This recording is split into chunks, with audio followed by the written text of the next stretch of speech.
بعض کا تو ہوتا ہی ہے، آدمی یہ سمجھتا ہے کہ میں بہت نیک ہو گیا ہوں، میں بڑے بلند درجے پہ پہنچ گیا ہوں، جبکہ حقیقت میں وہ بلند درجے پہ پہنچا نہیں ہوتا۔ اس کی مثال حضرت حکیم الامت حضرت مولانا اشرف علی تھانوی نور اللہ مرقدہ، حضرت کو ایک آدمی نے خط لکھا اور وہ اپنے آپ کو بڑا نیک سمجھتا تھا۔ درجات ہوتے ہیں ولایت کے، کتب، ابدال، غوث، اس طرح مختلف مقامات ہیں۔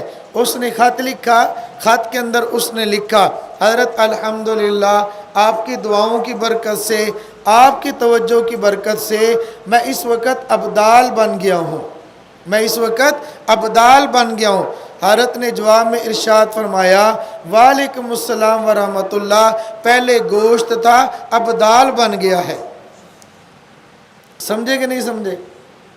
ہاں، پہلے گوشت تھا اب دال بن گیا ہے، یعنی اب الگ دال الگ۔ اس نے ملا کے لکھا تھا، اس کا مطلب تھا کہ ولایت کے فلاں درجے پر میں پہنچ گیا ہوں۔ فرمایا ولایت کے درجے پر ابھی نہیں پہنچا تو اس تیرے اندر تو کمی واقع ہو گئی ہے، تو ابھی سے بتلانا شروع ہو گیا ہے کہ میں فلاں درجے پہ پہنچ گیا ہوں۔ تجھے کیا معلوم کہ درجہ کیا ہے؟